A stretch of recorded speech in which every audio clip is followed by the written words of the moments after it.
வாழைப்பழம் நல்லா பழுத்துருச்சுன்னா, ரவைய வச்சு இந்த மாரி ட்ரை பண்ணீங்கன்னா, குழந்தைங்கள் விரும்பி சாப்பிடுவாங்க. சூப்பரா இருக்கும். கண்டிப்பா ஒரு முறை ட்ரை பண்ணீங்கன்னா, திரும்ப திரும்ப ட்ரை பண்ணுவீங்க. இந்த ரெசிபிக்கு நான் வந்து வெல்லம் காய்ச்சிக்கலாம். 1 கப்பு வெல்லம், 1 கப்பு தண்ணி சேர்த்து நல்லா இத கரைய விட்டுருங்க. அடுத்து 2 பழுத்த வாழைப்பழமா எடுத்திருக்கேன். எந்த பழம் வேணாலும் நேந்திர பழம் எதுனாலும் எடுத்துக்கலாம். நான் கற்பூரவள்ளி எடுத்திருக்கேன். தோல நீக்கிட்டு குட்டி குட்டியா கட் பண்ணிக்கிறேங்க. வெல்லம் நல்லா தண்ணீல கொதிச்சு கரைஞ்சதும் ஸ்டவ்வ ஆஃப் பண்ணிருங்க. அடுத்து ஒரு கடாயில 2 ஸ்பூன் நெய் சேர்த்துக்கிறேன். முந்திரி, கிரேப்ஸ சேர்த்து வறுத்து எடுத்து வச்சுக்கிறேங்க. அதே கடாயில வாழைப்பழத்தையும் சேர்த்து அந்த நெய்யில நல்லா வதக்கிக்கிறேங்க. இந்த மாரி வதக்குனதுக்கு அப்புறம் 1/2 கப்பு தேங்காய் துருவலும் சேர்த்து நல்லா வதக்கிக்கிறேங்க. அடுத்து கரைச்சு வச்ச தண்ணிய ஃபில்டர் பண்ணி இது கூட சேர்த்துக்கிறேங்க.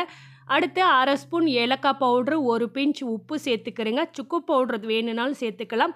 வறுத்த அந்த முந்திரியும், கிரேப்ஸையும் சேர்த்துட்டு 1 கப்பு ரவை, வறுத்த ரவை, வறுக்காத ரவை எதுனாலும் சேர்த்துக்கலாம். சேர்த்து நல்லா மிக்ஸ் பண்ணுங்க. அந்த தண்ணியிலேயே இந்த ரவை நல்லா வெந்து வந்துரும்.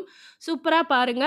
கிண்ட கிண்ட நல்லா திக்காயி நல்லா ஒரு கொழுக்கட்டை மாவு மாரியே ரெடி ஆயிரும். அடுத்து இது செய்றதுக்கு வாழை இலைய லைட்டா ஹீட் பண்ணிக்கிறேங்க. அப்பத்தான் மடக்கும்போது உடையாம இருக்கும்.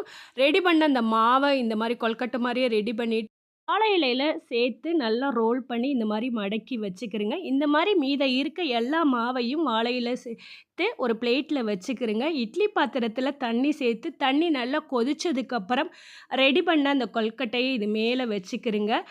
வச்சு ஒரு 5 நிமிஷம் வேக விடுங்க. வேகும்போதே நல்ல வாசனை வரும்.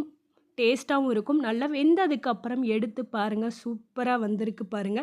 இதில சேர்த்துருக்க எல்லா நட்ஸு, வாழைப்பழம், ரவை இதுனாவே ஹெல்த்தியானது. கண்டிப்பா இதே மாரியே உங்க வீட்லயும் ட்ரை பண்ணிட்டு, உங்களோட ஃபீட்பேக்க நித்திலம் சேனலுக்கு மறக்காம கமெண்ட் பண்ணுங்க. இந்த வீடியோ பிடிச்சிருந்தா லைக் குடுங்க. தேங்க் யூ ஃபார் வாட்சிங்.